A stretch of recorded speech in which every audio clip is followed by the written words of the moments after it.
Teman-teman, udah tahu belum? Sejak 14 Juli tahun 2022 kemarin, NIK atau Nomor Induk Kependudukan sudah resmi digunakan sebagai nomor pokok wajib pajak atau NPWP.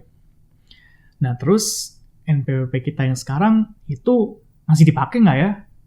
Dan kita sebagai wajib pajak itu harus ngapain? Apakah kita diam aja gitu pasif? Atau ada yang harus kita lakukan untuk bisa menggunakan NIK sebagai NPWP?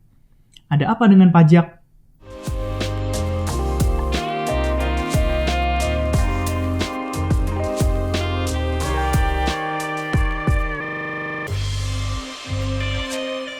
Teman-teman, kita kan udah tahu ya, di beberapa tahun belakangan ini, pemerintah sedang menggembor-gemborkan sebuah program yang sangat bombastis nih, yaitu namanya Satu Data Indonesia.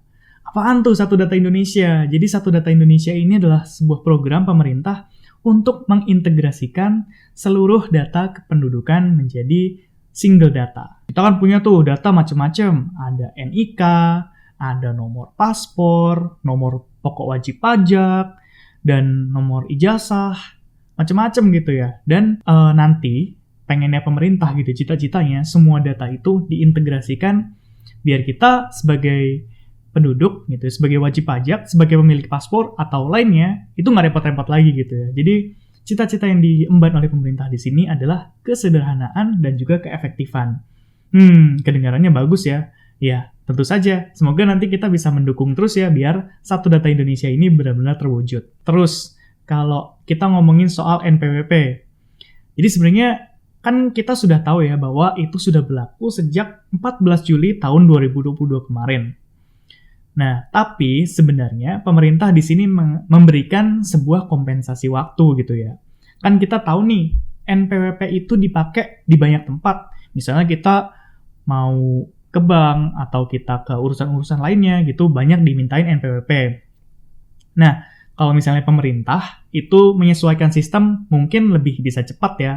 Tapi kalau misalnya di program-program lainnya, di sistem-sistem lainnya, misalnya kita ke bank, terus mereka ternyata belum menerima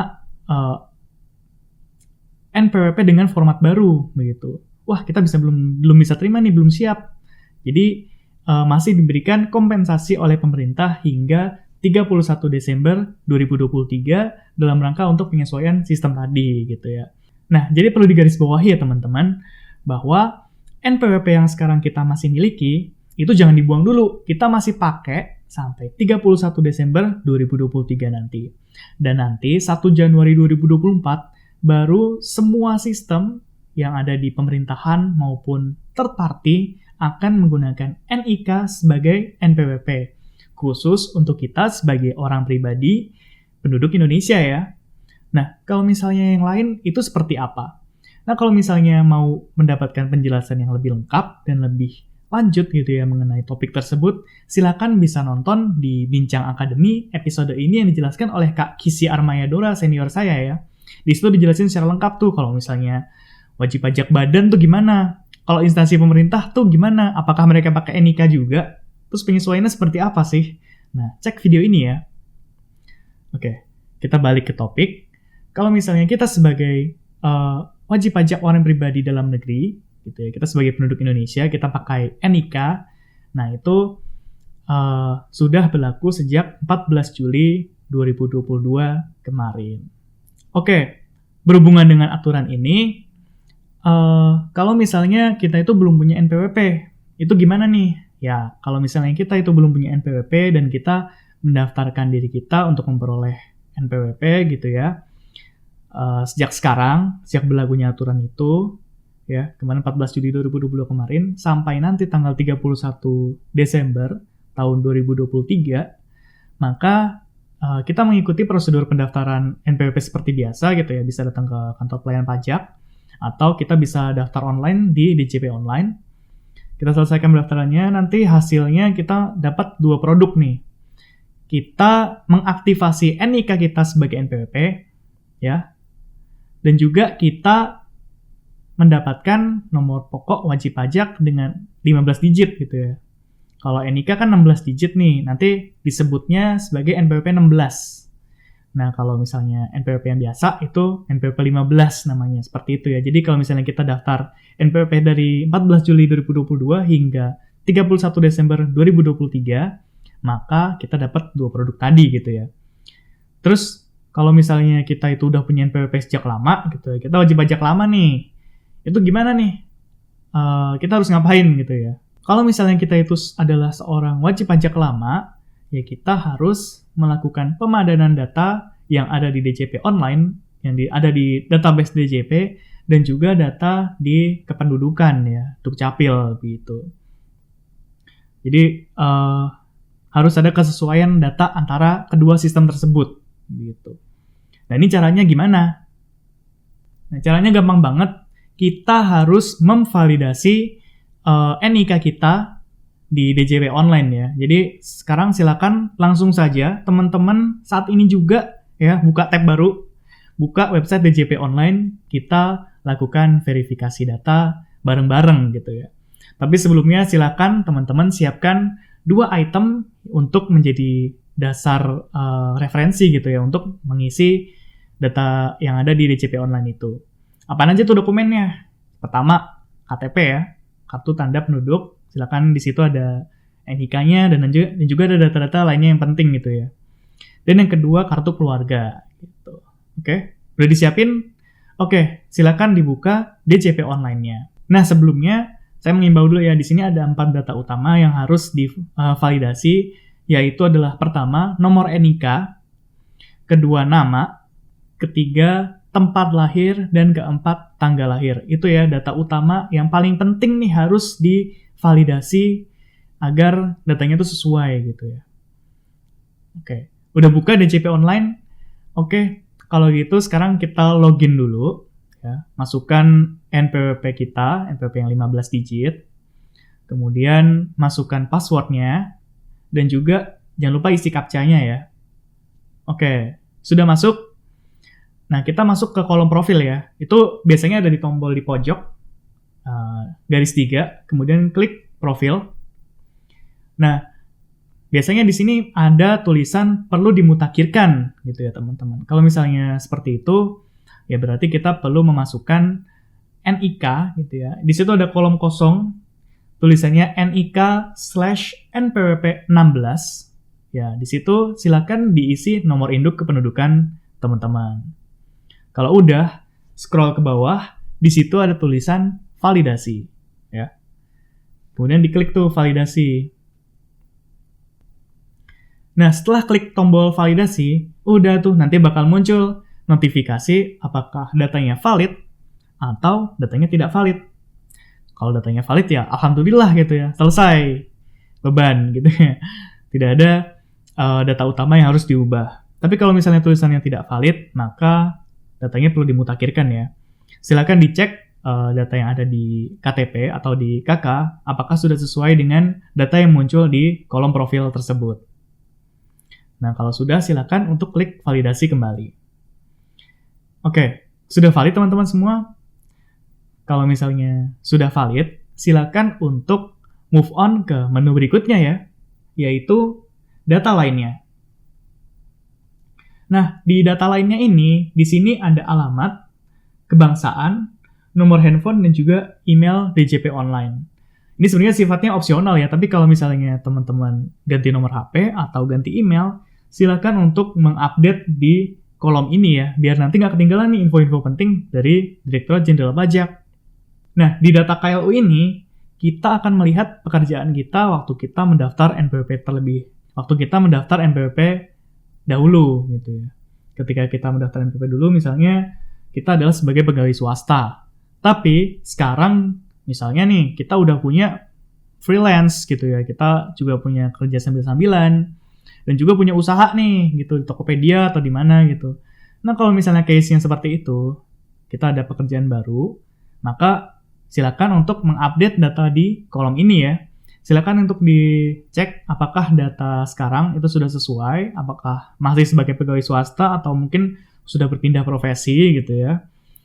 Dan juga kalau misalnya punya pekerjaan bebas itu diupdate juga kalau misalnya ada perubahan atau baru sekarang ada pekerjaan bebas gitu ya. Begitu pula dengan kegiatan usaha. kemudian klik ubah profil. Nah, kalau misalnya sudah diubah dan sudah valid, kita move on ke kolom berikutnya, ke menu berikutnya. Nah, di sini ada data unit keluarga.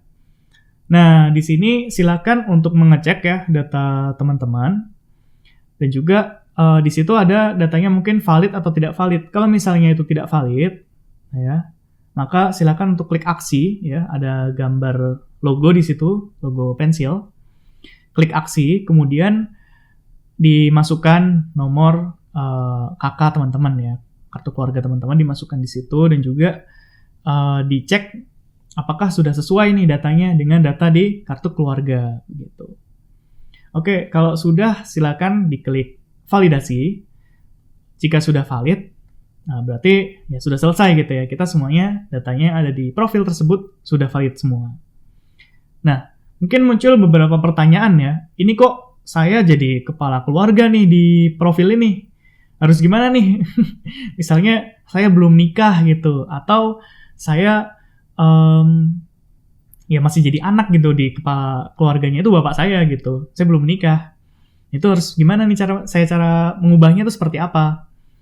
Ya, jadi mohon maaf kalau di sistem DJBN sekarang itu kita kalau misalnya di kolom keluarga ini kita otomatis menjadi kepala keluarga ya. Jadi kalau misalnya mau merubah-rubah data di sini, yang bisa diubah hanyalah data selain kepala keluarga ya. Misalnya data istri kita, data anak-anak tanggungan kita, dan juga ya itu ya data ketanggungan kita. Jadi kalau misalnya data kita sebagai kepala keluarga itu tidak bisa diubah.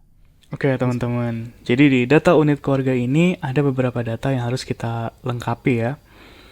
Yaitu pertama ada nama, nomor induk kependudukan, nomor kartu keluarga, tempat lahir, tanggal lahir, status hubungan keluarga, dan juga pekerjaan. Dan ini wajib untuk divalidasi untuk setiap data yang kita input ya. Setelah divalidasi baru klik ubah data. Dan ini semuanya harus kita validasi ya sebelum mengubah data di menu utama ya. Jadi kita kalau misalnya menginput, kita menginput istri ya, nama, NIK, semuanya lengkap. Kita klik validasi, ubah data.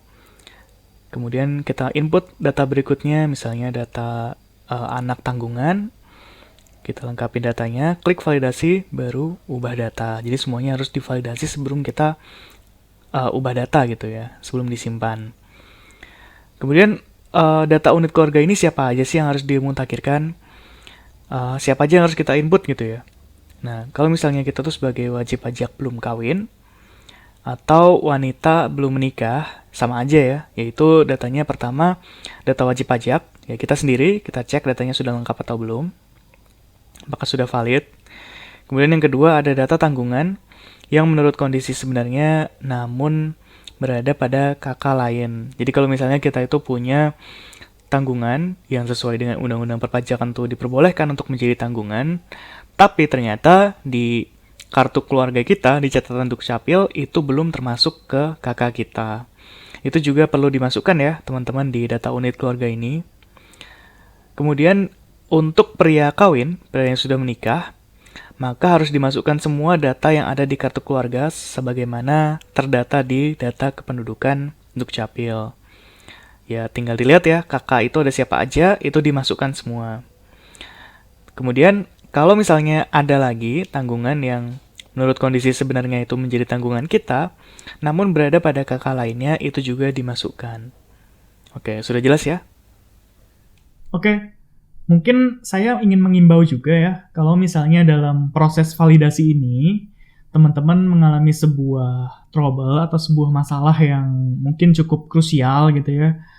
Contohnya, ini kasus yang serem banget ya, tapi ada beberapa yang saya dengar ada kejadian seperti ini gitu ya. Misalnya pada waktu kita memasukkan nomor induk kependudukan, ya, kita masuk nomor induk kependudukan, pada saat kita mengklik validasi, ternyata muncul notifikasi. NIK ini sudah digunakan di NPWP lainnya. Nah, kalau seperti itu, maka segera hubungi KPP tempat kita terdaftar ya. Hubungi KPP-nya dan coba nanti kira-kira nanti pegawai di sana akan mencari solusinya seperti apa begitu ya. Jadi Kalau misalnya ada trouble seperti itu, silakan langsung menghubungi KPP tempat kita terdaftar dulu gitu ya. Agar nanti tidak ada permasalahan yang bisa berlanjut gitu ya. Oke, saya mengimbau kita sebaiknya memvalidasi sesegera mungkin ya. Toh juga nggak terlalu susah kan, cuma membuka DJP online dan memasukkan data-data apakah sudah sesuai dengan data kita gitu ya. Karena nanti pada saat 1 Januari 2024, semuanya sistem yang menggunakan NPWP akan menggunakan nomor induk kependudukan untuk kita wajib pajak orang pribadi penduduk gitu ya. Jadi kalau misalnya kita punya urusan nih, kita belum memvalidasi gitu ya, atau ada data yang belum valid gitu, dan belum kita mutakhirkan, maka nanti urusannya bakal susah gitu ya. Karena mungkin hitungannya NPWP-nya tidak bisa digunakan atau bagaimana, kita nggak tahu ya nanti ke depannya seperti apa. Tapi sebaiknya kita memvalidasi sesegera mungkin gitu. Oh ya, ini mungkin juga ada beberapa kasus di mana ketika membuka profil itu tulisannya sudah valid. Kalau begitu berarti ya udah nggak ada masalah ya. Karena mungkin sudah ada beberapa yang terautomasi oleh DJP online langsung terisi NIK-nya gitu ya. Jadi kalau misalnya memang sudah valid ya nggak ada masalah gitu ya. Berarti memang sudah oke. Dan juga ketika kita memutakhirkan data, ada kemungkinan nanti Direktorat Jenderal Pajak akan mengirimkan surat nih permintaan data apakah sudah benar gitu ya. Apakah sudah benar pemutakhiran datanya tersebut gitu. Nah, sebagai informasi nih teman-teman, sebenarnya yang namanya integrasi antara NIK dengan NPWP ini tidak serta-merta untuk kesederhanaan dan keefektifan saja nih teman-teman. Tapi ada fungsi lain nih untuk DJP, yaitu dengan diintegrasikannya nomor induk kependudukan dan juga NPWP itu bisa mempermudah pengawasan dari otoritas. Nah, jadi kan kita tahu ya bahwa NIK itu di mana-mana diminta gitu ya. Kita mau beli rumah diminta, mau beli produk investasi diminta gitu ya, mau beli emas, reksadana, saham, diminta tuh NIK. Dan juga kalau kita misalnya daftar ke bank itu diminta NIK-nya juga. Intinya NIK tuh dipakai di mana-mana. Makanya karena sudah terintegrasi, semuanya bisa diawasin tuh. Bisa kelihatan harta kita itu di mana. Dan kalau misalnya hartanya banyak tapi penghasilan yang dilaporkan sedikit, kan aneh dong. Nah, nanti bisa diperiksa tuh kalau misalnya kejadiannya seperti itu. Jadi hati-hati, di sini wajib pajak bakal lebih berpikir 2 kali atau lebih gitu ya untuk bisa melakukan penghindaran pajak. Ya, tentunya ini hal yang perlu kita dukung juga ya, karena dengan adanya seperti ini, maka penghindaran pajak itu bisa diminimalisir dan juga sistem pajak lebih adil gitu ya. Oke teman-teman semua, terima kasih ya sudah menonton sampai akhir. Jangan lupa untuk klik like dan subscribe. Dan juga jangan lupa untuk klik lonceng untuk bisa tahu bahwa DDTC Indonesia sudah mengeluarkan video-video terbaru. Sampai ketemu di episode berikutnya. Sampai jumpa.